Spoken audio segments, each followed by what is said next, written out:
We're going live. It's doing that thing where it thinks for a second first. Ta-da! We are live. You guys, good morning. And for my bees who celebrate, Merry Christmas Eve Eve. You guys, happy Wednesday. I am so excited to be here today. And I always love when I come on because I come on like a couple of minutes early to try and get all the settings ready and, get myself mentally prepared and all that kind of stuff.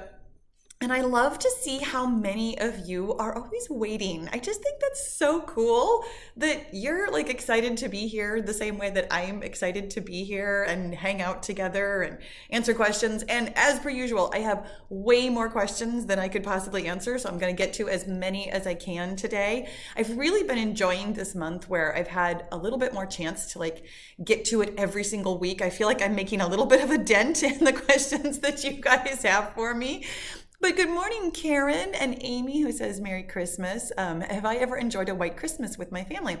So I have not lived in California my entire life. So so when I was a kid, I grew up in Washington, central Washington. And so we had a white Christmas every year. Like it snowed a lot. And then when my oldest son was born, my husband was actually stationed up in Washington, even though we lived in California in between. So I met my husband in California. Spent most of my life in California. And then my husband was stationed up in Washington at Fort Lewis, which is south of Seattle. So we would always get snow on like the 23rd and sometimes the 24th of December, and then it would turn into rain. So we never had a white Christmas, but we always had snow sometime in December. And around Seattle, I mean, it snows like 1.5 inches. I mean, it's not a lot of snow. I have a couple of pictures of my oldest son when he was really little with like a little snowman who was probably like half his size. So that's how much snow he ever had. He was way too young to remember. We moved back to California when he was, how old was he? Like 1.5 years. So neither one of my kids have ever had a white Christmas, but I personally have. Yes, that's such a great question. I love it. Okay, so I saw that there was actually a question before I even got here, and oh my gosh. Okay, so YouTube is doing this thing where it actually covers up the question that was asked before I got here. I'm pretty sure it was from Ashley. I hope it was from Ashley, who was saying that she's lost a lot of weight and she's wondering how to tighten up her stomach.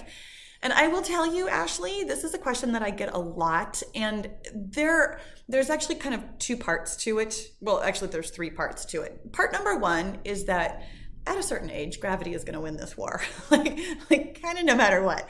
I personally consider myself very fit. I'm definitely a healthy weight. I'm about as muscular as I'm probably ever going to want to be. And I have saggy skin and I have soft, fleshy parts. This is part of being human. When we look at pictures in magazines, it's a person who is standing perfectly still, and depending on what kind of picture it is, might be like flexing their muscles and stuff. And so they seem so tight and hard. But I will tell you that if your skin actually was tight and hard, that's actually a condition that's like heartbreaking. When your skin is tight and hard, it's really, really bad for you. So you being fleshy and soft and squishy is the human condition. And what you can do about it is you can do, strength training exercises, like any kind of work with dumbbells, any kind of muscle toning, muscle building work will help you feel strong. Certainly, it will help tighten your body in a way because you will see and feel more muscle tone. But if the issue is skin and gravity, skin laxicity as far as I know, it's pretty much entirely genetic. And even I say genetic, my sister had gained and lost weight, through pregnancy and stuff like that. She had the tightest skin and it was so unfair. And I, who have also gained and lost weight, my skin is it's not very elastic. It's just not. I have loose skin on my body from not even gaining and losing a ton of weight, but gaining and losing it several times. And I'm in my 50s. Again, gravity is going to win this war eventually. So the third part of what I'm going to say is when you look at your body physically, what you see is really determined by what you are thinking about your body. When I look at my body, I choose on purpose to see all the ways in which it is fabulous. I am a walking, talking, thinking, blinking miracle, and so are you. And you can choose to see your body that way. You can look in the mirror, and not even that you're ignoring the parts that aren't, firm and supple like they once were, but truly looking even at those parts that look different than they did when you were younger, or different than they did when you were heavier, or just different now. You can still choose to think my body is beautiful. You can choose to think my body is amazing. You can choose to think my body is strong. My body has made it through a lot of difficulties in my life. My body is gorgeous. My body is beautiful.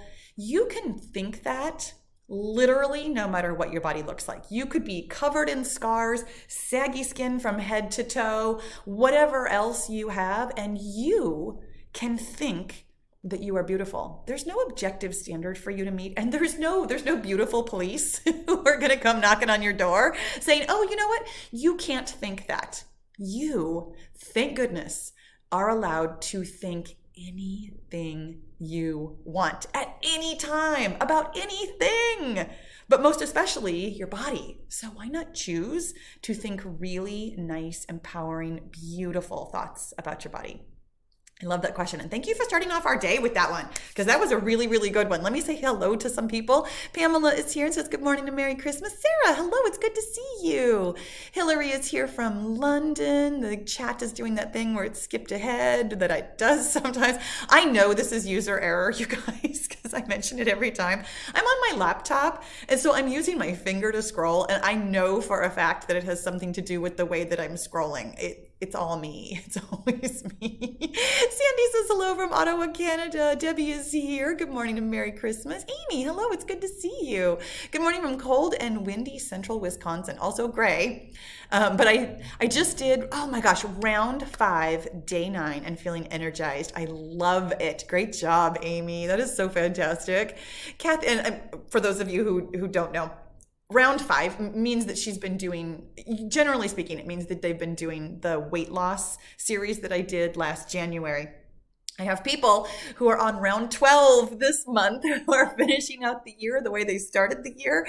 And I'm pretty sure that those are the people who are especially excited about the new weight loss series that's coming out in January. In case you didn't know about that, there will be another weight loss series coming out in January. 31 days of videos starting January 1st. I'm so excited.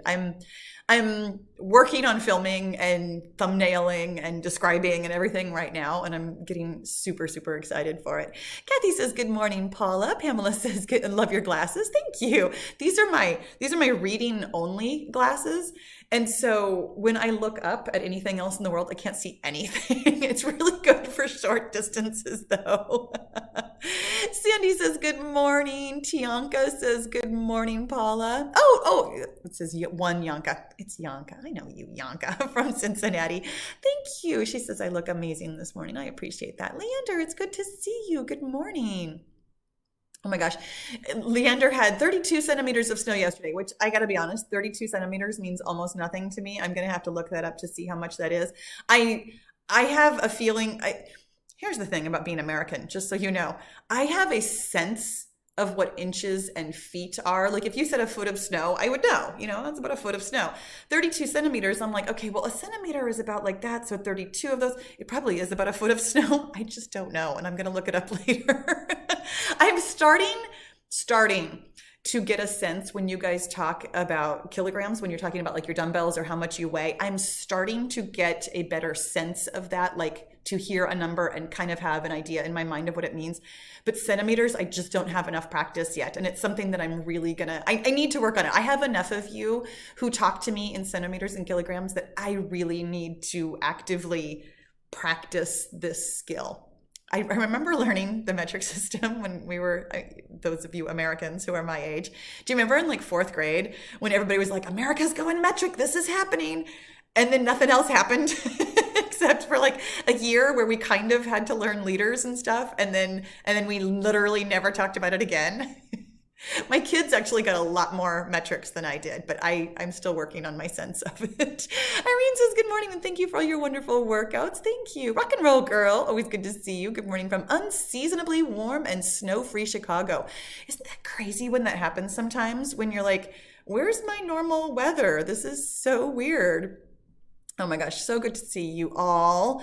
Let me, Leander says, I'm 59 years old and I try to do a minimum of 30 minutes a day and get 10,000 steps. What are your thoughts on that? My thoughts, you know what? This actually is a really good segue for a couple of other questions that I know I have ready to answer.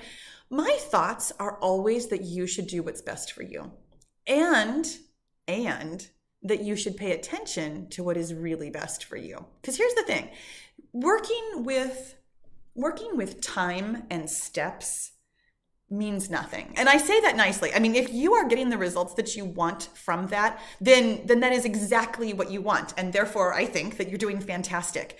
For me personally, thinking about working out for time, for me, really, really, really personally, when I think about working out for time, it makes me not want to work out at all. like time is just drudgery, in my opinion, because I have a thought about time.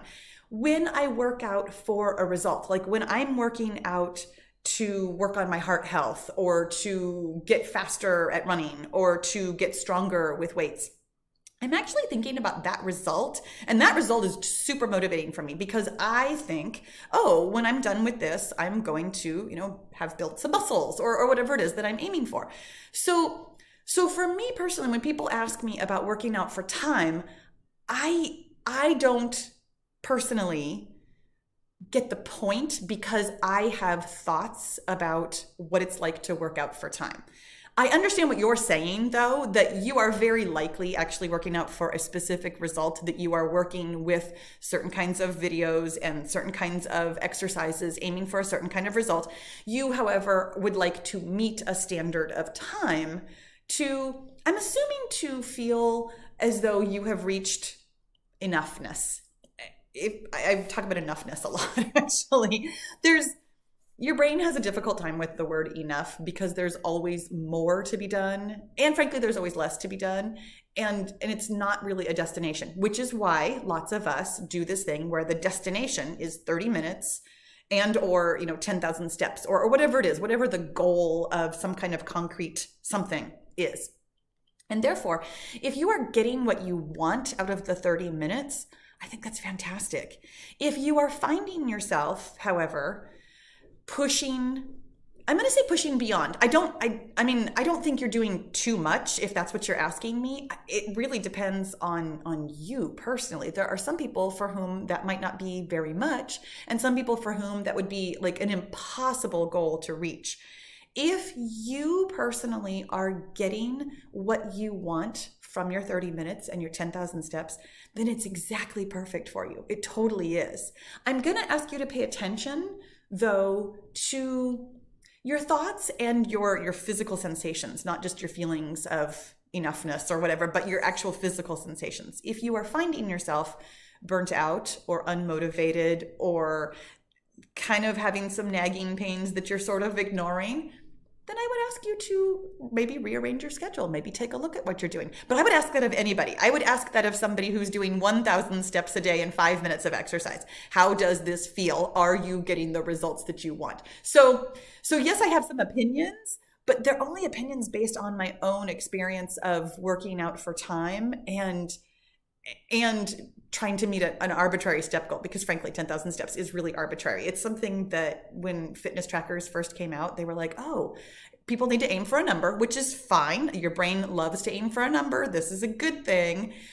But they made it up. Like 10,000 steps it's nothing. It really is. It's nothing. It's nothing important. We've all taken it in as though it's important, but it's not a measure of your health. It is a measure of your steps. And that's all. It's a measure of your steps. So my opinion is that if it's working for you, fantastic. And I'm super happy for you. And that's great. Anything that works for you. And please keep doing that. If it's not working for you, then maybe take a look at what's not working about it. And maybe take a look at how you're thinking about it. If it feels, again, the emotional component of it feels unmotivating or like you're burning out, those kinds of things, that's when it's a good idea to look at your schedule and say, okay, here's where I could probably make some changes.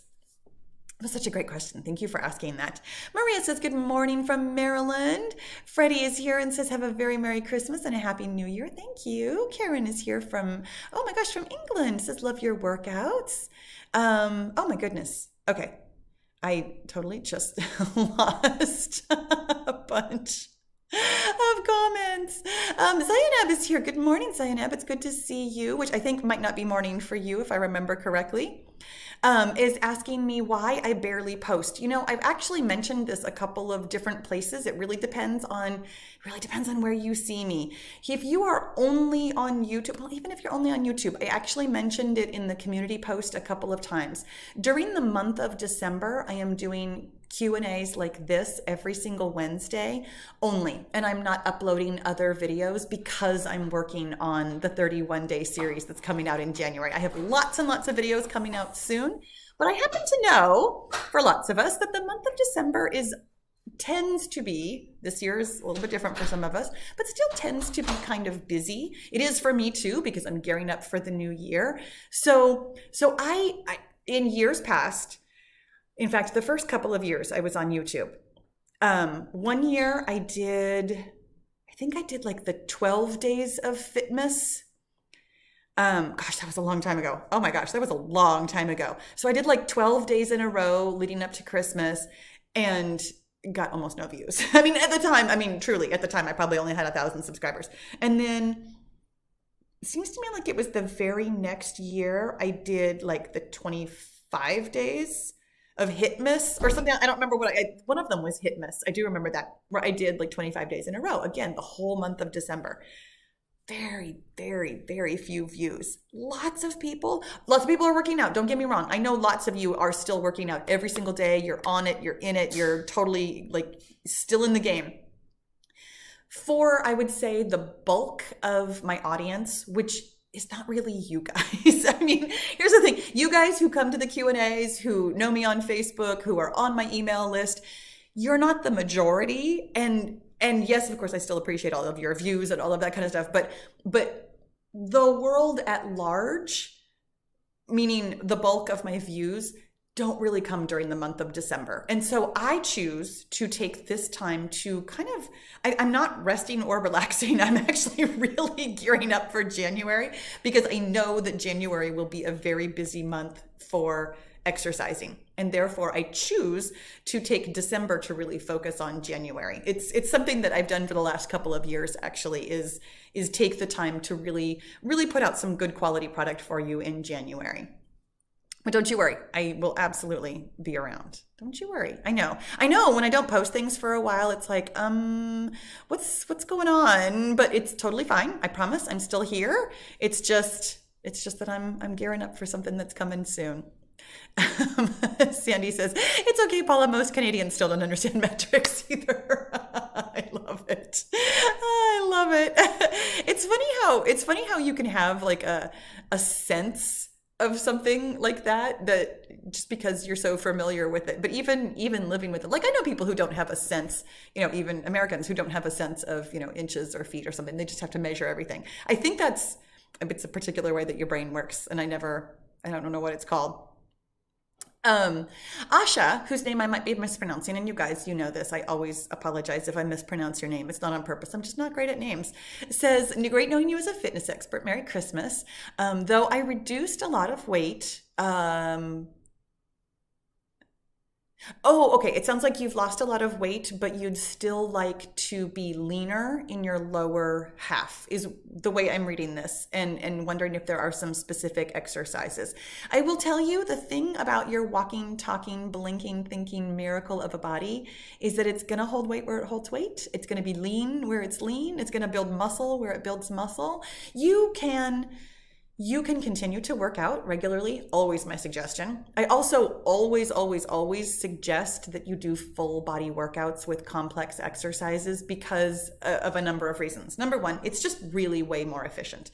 When you work really specific body parts, you're spending time, like we already talked about, doing only one thing. When you could spend that exact same amount of time working more of your body, to me, that just makes more sense. I am not a girl who wants to work out longer. Maybe you've noticed this. In fact, maybe this is why when you guys say, "Oh, I need to work out for 30 minutes," or "I need to work out for 45 minutes," I'm always like, ugh.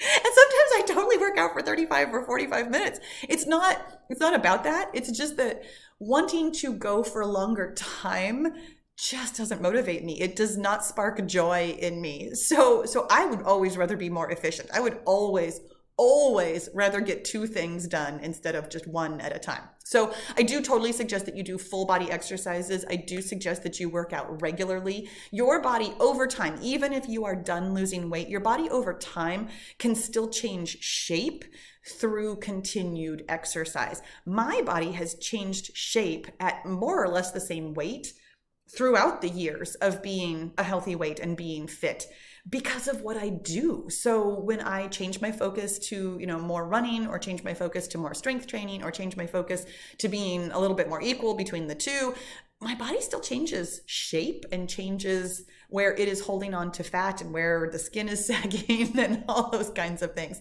So your body is going to continue to change long after you have finished losing weight. So don't worry too much about that. And kind of like that first question about the sagging skin, love your body for the way it looks. Love your body no matter what. There's no downside to really, really, truly loving yourself. There are plenty of downsides to being critical of yourself, like lots of downsides of being critical of yourself. It makes you more critical of other people. It makes you more critical. It makes you less happy.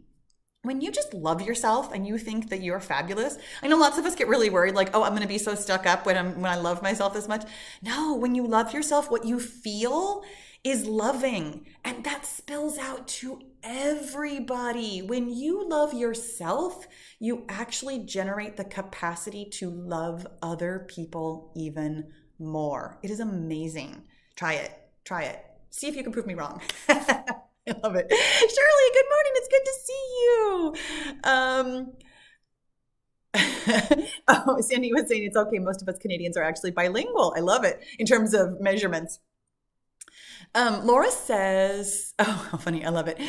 I'm trying to learn how to run and I have a nice pace indoors, but when I go outside, my pace is like Speedy Gonzalez. How can I slow it down outside? This is such a great question, and it is such a learned skill. And in fact, I had another question.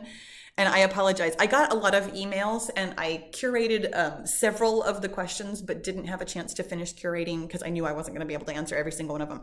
I know for a fact that I got a question via email asking about indoors versus outdoors. And I will tell you that indoor running is the same and it's different. It feels different on your body and your pace will be different. It is a skill to take outdoor running indoors. And it is a skill to take indoor running outdoors.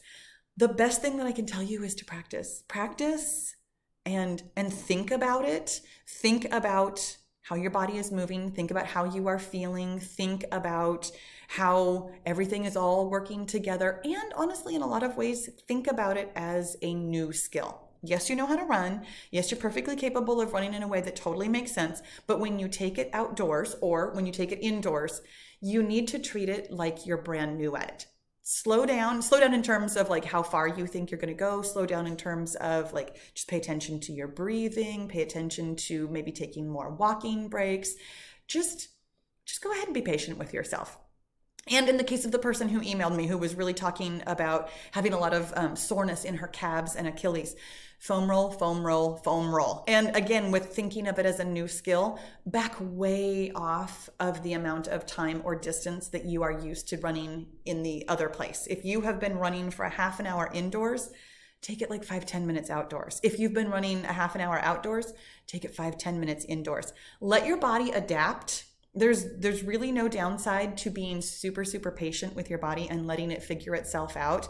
Because if you are impatient with your body, you can absolutely injure yourself and you can absolutely like burn out from trying to go too hard or do too much.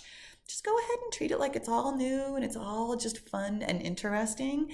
And when it feels fun and interesting, it'll open up your mind to thinking of new ways of thinking about it. Like, how can I slow it down? You know exactly how you can slow it down. What do you want to do? Do you want to like take selfies? Do you want to like run for 5 minutes and then walk for a minute? Like you already have some ideas. that you can just go ahead and implement in whatever way feels best to you. There's the only way to do this wrong is to push too hard and injure yourself. That's always my "you're doing it wrong" thing. Everything else that is kind and loving to yourself and really is patient with yourself, anything that involves kindness, love, and patience is always the right way to do things. Thank you for asking that question, Laura. And good for you. I love that you have taken your love of running outdoors. I know for a lot of people that's super scary and can feel super intimidating, and I love that you are giving it a go. That's wonderful. Okay. Maria says, is it better to do strength training in the morning or do it after cardio or walking exercise? You know, this is such a great question. And this is something that there are lots of opinions on the internet about, lots of them. Here's my answer for any kind of question that's asking me what's best. I will tell you that what is best for you is what is best. There may or may not be an objective right answer here. There may or may not be, an infinitesimal amount of muscle gain to be had that is better because you did it before cardio or after cardio or whatever.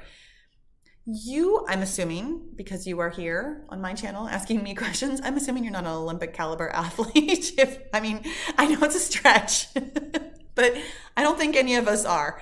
That is the person for whom this question would make the most sense. Like somebody who is really trying to get 100% out of their body for some sort of competition. For the rest of us, what works for you? What feels best for you? Like if you love to wake up in the morning and you're like, man, I could really throw around some dumbbells, do that. If you're like, you know what, I really need to be awake for this and it calms me down for going to sleep at night, then do it at night. Totally fine. Again, there might be a right answer. I personally don't think that there is one right answer for all of us for kind of anything, truly. So whatever feels best to you, that's not too much, it's not too little, it's just right. It gets you the results that you're looking for. It doesn't injure you. It feels like love and patience and kindness. That, my friend, is the right answer, and I love it. I love it. So Zainab also asked, are you going to stop doing the lives after December? Well, I'm not going to have a weekly live on YouTube, going forward. I will still do the monthly live, though. I do the last Wednesday of every month. Be Kind, whose name I love, says, do you have any recommendations for bloating? I actually have a couple of recommendations for bloating. Really specifically, I'm going to ask you to talk to your doctor. I know that there are lots of videos here on YouTube that talk about, tips and tricks for a little bit of bloating. And I tend to think that might not be what most people are talking about. If you have the kind of bloating that feels uncomfortable and is, I'm going to say cyclic, meaning that it comes and goes, maybe throughout the day or throughout the week or throughout the month or whatever, it's something worth talking to your doctor and possibly a nutritionist about. Generally speaking, some bloating, everybody has a little bit of bloating. Your body changes from literally minute to minute. Your body is digesting, it's doing its other 1.5 billion processes. It's always got a lot going on. Your body is busier than anything. But aside from like a regular amount of, I drank a lot of water, and when you drink a lot of water, your body absorbs it real quickly and then it figures out what to do with it and then it flushes it out. When you, for example, eat a larger amount, your body does the same thing where it's kind of puffy for a little while and then it, disperses all the vitamins and minerals and stuff and then eliminates what it needs to eliminate. That kind of natural ebb and flow is exactly that. It's natural and it's an ebb and a flow. If you are experiencing painful or uncomfortable, or I'm going to call it excessive, even though that is not like a standard amount, but if you are experiencing the kind of bloating that does not feel like your body just doing what your body does, your doctor has the answer for that, not me. That is something that would definitely be worth talking about and getting some really specific help for you, because there are lots of different reasons why that might be going on, and trying to address it as, drink more water or do belly exercises or whatever. That to me really takes away from you paying attention to your body and getting deep, thorough answers for yourself. So talk to your doctor about that. Karen says, hi, I've been doing one of your running videos and it has been really helping. My problem is that I keep tightening up my back when I run. Then my back hurts afterwards. Any ideas to help with that? Yes. I love all these running questions this morning, you guys. By the way, love it. You know I'm a runner, so these are awesome questions and really exciting for me. Karen, the thing that I'm going to tell you, when you are saying that you are enjoying the running videos and it's really helping, if you are finishing a running video in pain, it's not helping. And I'm really going to suggest that you, just totally back off. Not that you have to quit running, but that you take, if you are running for, let's say 15, 20 minutes, take it on down to about 5 minutes, because your body sounds like it's making some adjustments and adaptations. When you are in pain, that is your body telling you that it is not quite ready to be doing what it is that you're doing.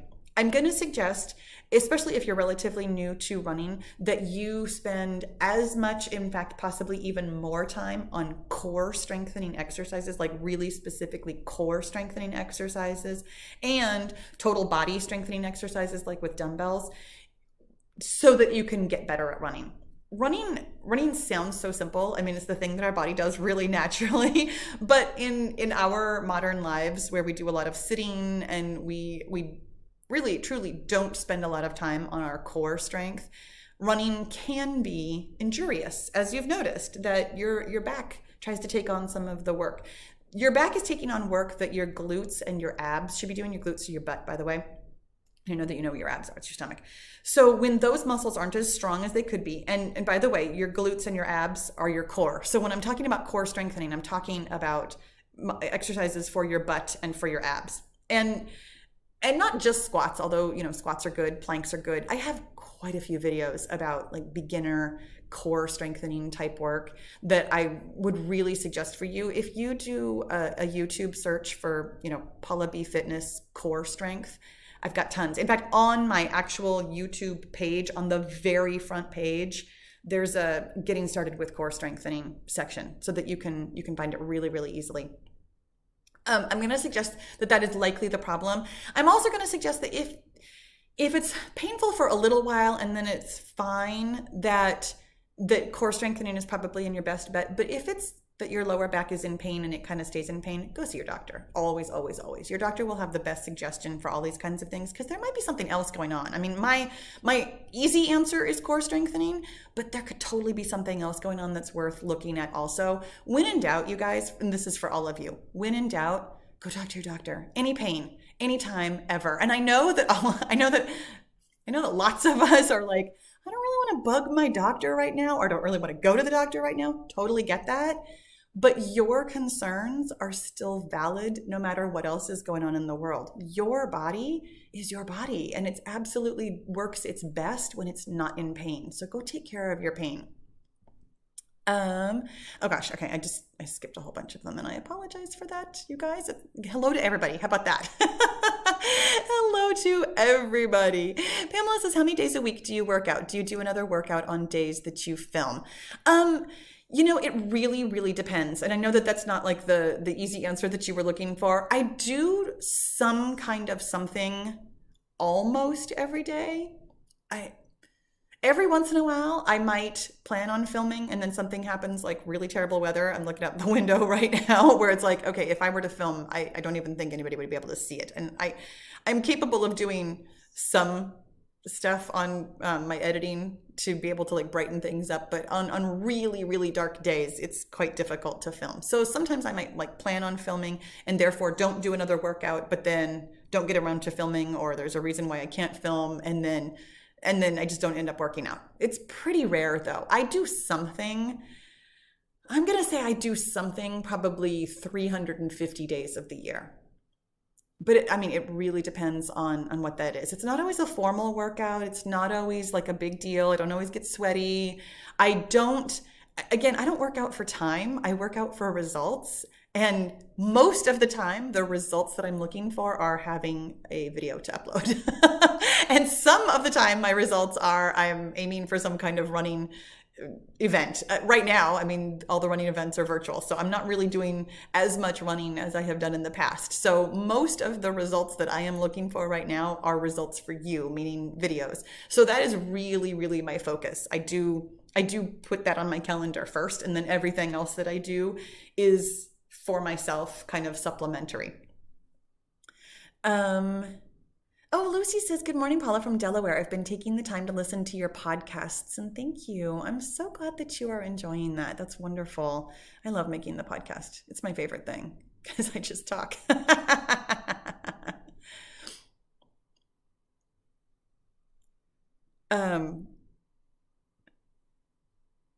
Oh, this is so interesting. Maria has a question about good morning, Paula. How come I feel tired with your cardio, even though it's only for 20 minutes, but never get tired with strength training? Any tips for me? Yes. Number one, go see your doctor. It's always just something worth looking at. When I know that tiredness doesn't seem like a big deal, but I will tell you that I have had health issues that the number one thing that I noticed was being tired when I didn't think I should be tired. Go talk to your doctor. It's just always, always, always in your best interest when you have something that seems not quite right to talk to your doctor first. After you talk to your doctor and you get the all clear, I'm going to suggest you're saying only 20 minutes. If you don't do a lot of cardio, 20 minutes is really long. That's a lot. If there is one thing that I can give you, it's this. Do what feels good right now. You will get better at things by sticking with it and being consistent and not trying to overdo. It could very well be that you are pushing way too hard in those 20 minutes. I mean, I don't know again, this is part of the problem when we talk about working out for time. When you're saying it's only 20 minutes, you might be working significantly harder in that 20 minutes than I am. You might be working so hard that your body is exhausted from it, and that is the problem. It's not about the duration of time. It's much more about your effort, your intensity, and your current fitness. Where your body is right now, it might not be able to handle that. Only 20 minutes, it's not a standard. It's not something that everybody should be able to do. Excuse me. If you aren't there, you aren't there. And the only thing that you can do for your body is to get there nicely and gently and kindly and patiently and lovingly. Spend 5 minutes doing cardio and assess how that feels after you've talked to your doctor, of course. Excuse me again. Then if 5 minutes feels totally doable, then do like 7 or 10, something like that. See how that feels. Let your body get used to that. Find an amount of intensity and duration that feels doable and do that, and then build slowly and gradually from there. There's no downside to being patient with yourself. There's no downside to being kind with yourself. There's no downside to being loving with yourself. There's plenty of downsides from pushing yourself too hard, like lots of them. When you feel tired, that is your body saying, I wasn't ready for this. Take that as what it is. It's a sign from your body saying, I wasn't ready for this. Make sure that there's nothing going on medically, and then be really, really kind and patient with your body and just build up to a point that feels really good for you. Maybe that'll be 20 minutes. Maybe it won't be. Some people don't love cardio. I get it. I disagree, but I totally get that that's a thing. Linda says, I'm going through postmenopause. Will I ever lose my stomach fat? I'm not binging on candy bars or anything, but I am not counting calories. So this is such an interesting question. I'm going to tell you actually a lot of the same things that we talked about right at the very beginning with Ashley, that sometimes what we see when we look in the mirror always. What we see when we look in the mirror is our perception. It's our perception of what is physically there. You might be being really critical of yourself. And I mean that nicely. I mean, I don't know. Based on your question, I really, truly don't know. Having fat on your body is not a problem, like at all. Your body needs fat. It needs fat to absorb minerals. It needs fat for cushioning. It needs fat for energy later. It needs fat storage. So aiming for no fat on your body, it's not healthy. It's not good for you. It's not, I'm trying to think of the word and I can't come up with anything. Reasonable, but that's not the word I'm trying to come up with. I'll get to it later. Maybe you know what I'm saying. In any event, when you are looking at your body and being critical of it, that is what you will see, is the things that you are being critical of. If you are happy with your weight, if you are happy with your eating habits, if you are happy with your exercise habits, it's totally okay to be happy with your body. Like, I give you permission to look at your body, no matter what it looks like, and be like, you know what, my body looks amazing. I look in the mirror every day and I think my body looks amazing. And I've already shared my saggy skin stories with you. I have fat on my body. I have wrinkles on my body. I have scars on my body. I have body parts that are not in the same place as it was 20 years ago. I think my body is fantastic. I look at it in the mirror and I'm like, looking good, girl, because I'm allowed to think whatever I want about my body. So giving yourself that permission to love the way your body looks, no matter what it looks like, is really freeing and really a deep kindness to yourself. Because if you're constantly looking at it as though it is a problem, as though, hey, I feel like I'm eating right and I feel like I'm doing the right things and I don't like the way it looks, that is literally only a problem with the way you're thinking. It's not a problem with anything that you're doing, because you're happy with the way you're eating. You're happy with the way you're exercising. You can love your body no matter what it looks like. No matter what it looks like. Such a great question. Thank you for asking that. And Leonita, whose name I know I'm mispronouncing. It sure is a pretty name, though. Says, hello from Greece. I'm a nutritionist, and I consult with all my clients to do workouts with your programs because they're doable. Oh, that's so nice. I love it. That is like the nicest compliment ever.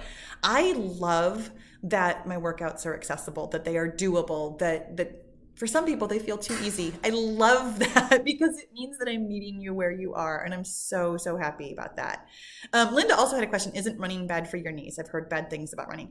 You know what? Literally anything can be bad for your body if you are doing it in a way that can cause injury. There's nothing really specific about running that is automatically bad for your body. In fact, it's one of the most natural movement patterns that we as human beings have. We have evolved to run on purpose. It's what happened when we went from being mostly forward to being upright, is that our body adapted in a way that helped us learn how to run, which is how we survived, honestly. So running is actually quite good for your body. What can be bad for your body is to, I'm going to say, not run correctly. And that sounds really funny, but when you run in a way where you're not doing strength training and you're not doing core strengthening and you are running through pain or I mean, really specifically the running through pain, those are the kinds of things that can be bad for your body. The same can be said about literally any exercise. If you're doing it wrong or too much and not giving your body a break, then anything can actually be bad for you. I got a question. Let me come over here to, and you know what? This question from Michelle is actually really similar to the one that we were talking about earlier with Leander. It says, I have recently been laid off from my job due to the pandemic, and my job was very active. I was wondering if I could do a 30 or 40-minute walk or low intensity steady state cardio in the evenings to get some activity in. I'm doing the weight loss program, and I don't want to mess up my weight loss results. And I love this question because it's sort of the same thing with, I get a question like this a lot. Like, essentially, I'd like to do more. Can I do more? I mean, it's kind of asking me permission to do more than what I recommend. And here's the thing. You can always do whatever feels best to you. The thing that I will always, always, always put on you as your responsibility is to pay attention. Are you getting the results that you want? And if you're not, then pay attention to that. Figure out what it is that's going on. Are you doing too much? You can never do too little. Honestly, if you're looking for weight loss results, it's always a problem of doing too much. You can lose weight without exercising at all. So there's really kind of no such thing as doing too little, like truly. But it could be a matter of adjusting your calories to your current activity level. It could be a matter of making sure that you are dealing with your mental stress of being laid off. It could be a matter of making sure that you're still sleeping well, making sure that you're still drinking the right amount of water. There are lots of things to look at. I know most of us want to go directly for what we're eating or what we're doing. because we feel like weight loss is really only about those two things, and we've been told our entire lives that you have to eat less and do more. And so everybody I ever talked to about, I'm kind of struggling here with losing weight, always wants to eat less and do more. I totally get that. It takes some real mental gymnastics to get yourself out of that thought process. But once you start looking at your body and your habits as an experiment of one, and really start paying attention to the signals that your body is sending you. Sometimes when you're having trouble sleeping, it's because you actually have a little bit too much energy. That means that you could do a little bit more activity. Sometimes when you're having trouble sleeping, it's because you've done too much and your body is kind of overexhausted and therefore has trouble winding down and sleeping. Sometimes you have trouble sleeping because you're thinking too much and you need to manage your mental stress. There are lots of different factors that can all kind of present the same but have a slightly different fix. And this is why I often give it back to you and empower you to make a small change and see what happens. Don't be afraid of, oh my gosh, but if I make this change and then I gain weight, everything is ruined. No, nothing is ruined. It's a way of proving that what you're doing didn't work. There are so many different things that you can do that will work, and there are lots of things that you can do that don't work. And the only way to know which one is which for you is to try them out. In fact, I got several other questions that were very, very similar in this nature that were talking about, okay, I started doing the weight loss. In fact, let me see. It was Brigitte and Michelle. We're talking about how I started doing the weight loss program. I absolutely loved it. I lost a bunch of weight right away. And then now I'm not losing weight anymore. What's going on? What do I need to do? Again, I'm gonna offer this to you. What do you think you need to do? I will tell you from my personal experience that what frequently happens with, I'm gonna say most of the people I work with, is it has nothing to do with your calories or your exercise. We all think we want to do that. But after you've lost some weight, what often happens is that your brain starts kicking in and offering you some things like, I've never been successful before. What's wrong here? Something is wrong because we've lost a bunch of weight. Your brain needs time to figure out that you are going to be successful. Your brain needs to be taught that this is your body and that this is your process and that you can do something that maybe you've struggled with for a long time. That is a practice. It is a skill that you need to develop. Telling yourself, I am winning at this weight loss thing, at this losing thing. I am capable of this. I'm going to finish this up. I'm going to get a goal when I have never set goals for myself before. These are all thoughts that come up for all of us. All of us. And I want to be so clear about this. Every single one of us has these practiced thoughts that keep us stuck. It doesn't mean something's wrong with you. It just means that your brain is doing exactly what your brain does. Your brain gets really efficient at thinking, I'm heavy, I'm overweight, I'm always going to be miserable. When you start doing something and getting results where you're like, oh my gosh, I'm not as heavy as I used to be, and this feels really good, and I'm starting to feel really confident, your brain is going to freak out. It's used to thinking this thing that it has always thought. When you offer it something new to think, your brain automatically rejects new thoughts, just so you know. Like, your brain wants to be efficient, so therefore it takes thoughts that it has thought before and it just recycles through them. It just thinks them again and again and again because that's really easy for your brain. It doesn't take a lot of extra energy. It doesn't take a lot of extra work. It's easy. Your brain honestly is kind of lazy. It just wants to keep doing the same thing it's always done. This helped us evolutionarily speaking, because once we got used to, if we, gather these kinds of berries, we never get sick. So your brain started doing it automatically. Oh, that kind of berry, that one's okay. I know I'm not going to get sick. But then when your brain sees a new kind of berry, it's like, whoa, this could make us sick. We could die. This is obviously bad. Offering your brain this thought, like, I'm super successful now with weight loss, is like offering it a new berry. It could be poisonous and your brain just doesn't want to deal with that. So go ahead and practice thinking new thoughts about who you are. You are a person who is capable of losing weight. You are a person who is capable of getting your goals. You are a person who is capable of doing new and different things. And just understand, again, there's nothing that goes wrong when your brain wants to block you. You know, sometimes we get kind of freaked out, like, I know I'm self-sabotaging. Okay, we all do. It's not a problem. That is actually your brain just being your brain. That's how things work. And when you can kind of just take a deep breath and go like, oh, here it is. Here are some thoughts that aren't helpful for me. And just be super calm about it, and then offer your brain something like, nope, I don't need to think that anymore. Remember, I'm going to go ahead and think I'm skillful, I'm capable, I'm going to get to the end of my goal. I'm 100% on board with thinking new thoughts and being more confident about who I am. You practice that often enough, it's going to become the thing that is so easy for your brain to think that anything else that it thinks is going to be dangerous and scary and new. It just takes some patience on your part. We've talked about patience a lot today, haven't we?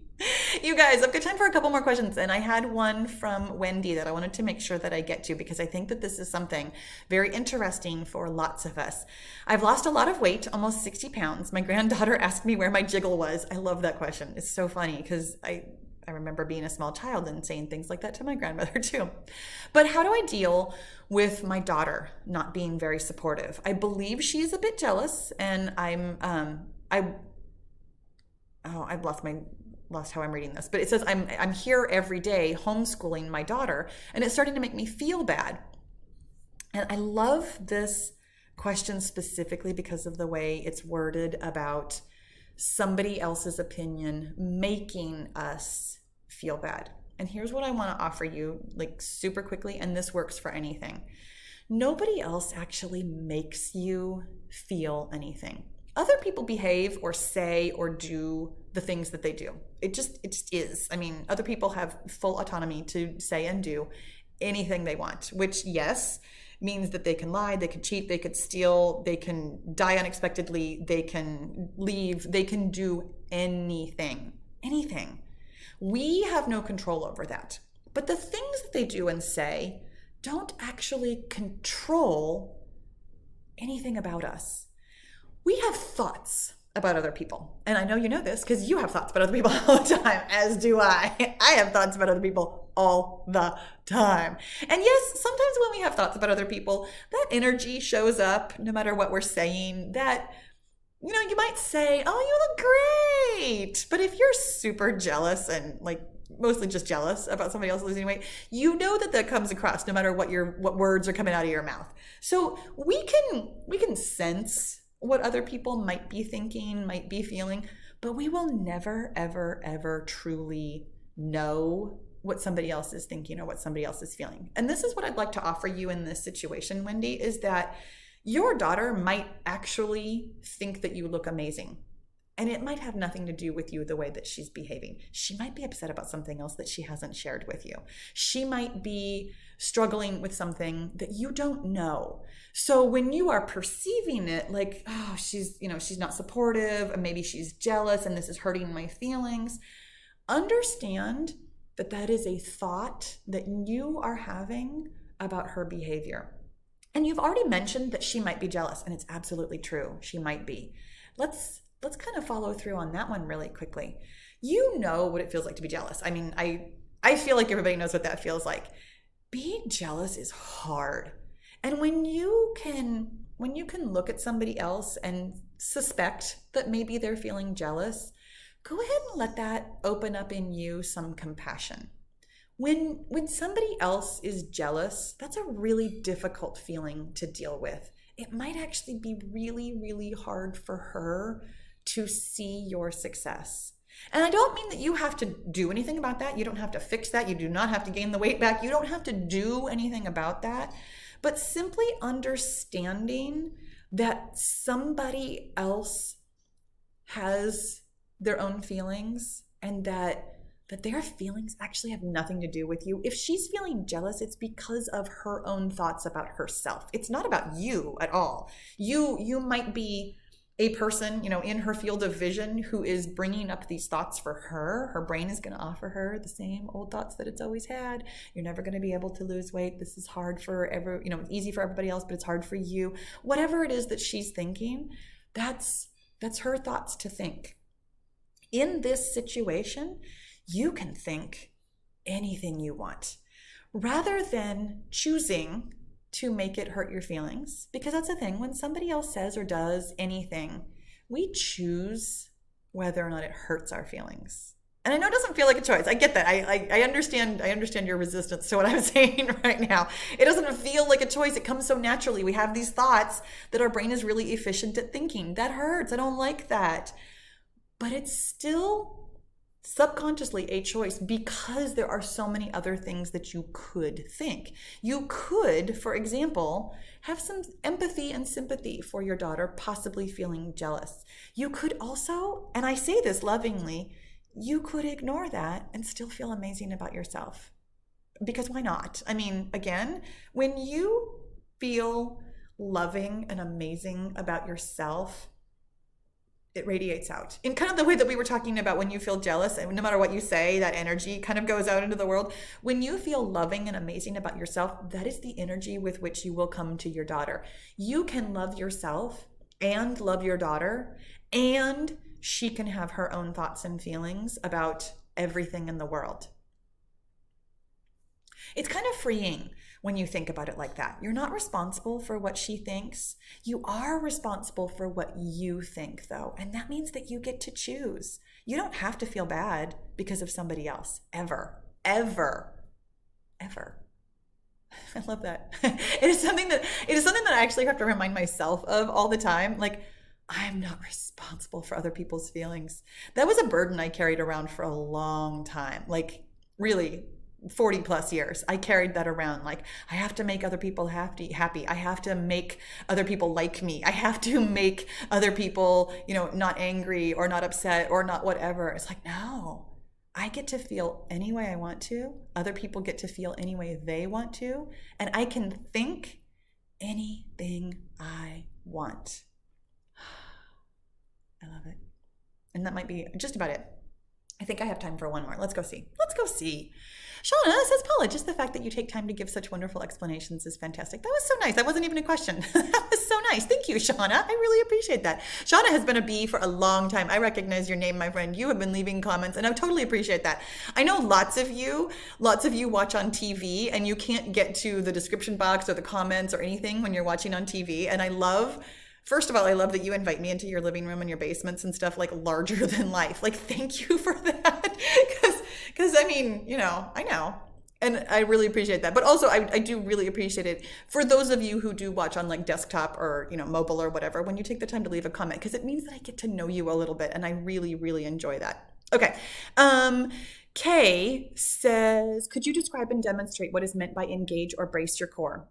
Some cue it as bringing your belly button towards your spine, but that hurts my lower back. I love this question. And this one is relatively quick. I will tell you, I have several videos that are really like kind of basic instruction for core strengthening. One of them, and the best way to find it, I don't have, can I link this to you quickly? I don't know if I can. Not quickly, at least, which is why I'm just going to tell you how to search for it. It's called Empowering Core Workout for Older Women, which I know is like the best name ever. Or like you totally want to be an older woman, but it talks like really in depth about exactly how to find the core muscles and where they are and what they're good for. And I will suggest that when you are bracing your core by bringing your belly button towards your spine, and if it hurts your lower back, that you might actually be pulling in too hard. And I know that sounds super funny, but you might be pulling in a way that's like actually straining your lower back muscles. Specifically the video that I was just commenting about, the Empowering Core Workout, we start on the ground, and that helps relax almost all of your muscles, and it really helps you find just the deep inner core muscles, like really, really specifically and carefully in a way that hopefully will not cause pain. I will tell you I've mentioned this several times, talk to your doctor. It's just such an important thing to make sure that there's not something, I don't ever like to say the word wrong. I just don't. Your body is a miracle and it's amazing. And even if it has its own challenges and limitations in the way it does things, it's still really miraculous that you are here and that your body is doing what it is doing. So I don't ever like to label it as wrong, but sometimes there are like physical anomalies that might be going on. If you are in pain, go talk to your doctor and maybe get an x-ray and just see that maybe something's going on deep inside that is causing the pain that you only notice when you're doing, this one kind of movement or this other kind of movement. It's always worth your time to get like a physical medical answer when you have a question like that. In fact, Amy even says, I've seen my doctor 3 times for injuries since April. Listening to Pahla has changed my mindset on that. Decided my pain was important. I love that. And we're actually going to end on that note, because here's the other thing that is really a big part of this. And I love that you pointed this out, Amy, that sometimes we think that we just have to take pain. We don't. You are so important. Your health and your body are so important that taking care of yourself can be your number one priority. That you can talk to your doctor, that you can be out of pain. You don't have to be in pain. You don't have to feel a little uncomfortable, a little sore, a little anything. Getting help can be the thing that actually changes your life. It's amazing. It's amazing how much better life feels when you're not in a little bit of pain. You guys, this hour went so fast today. That is so crazy how that happens. We have one more next week, which, oh my gosh, is like the countdown to January. I'm so excited about this. I'm so excited. I have some fun stuff coming for us all. Thank you guys so much for being here. I love you. I know I didn't get to everybody's questions, but I hope you heard the thing that is going to make a difference for you today. I love you guys. I'll see you next Wednesday.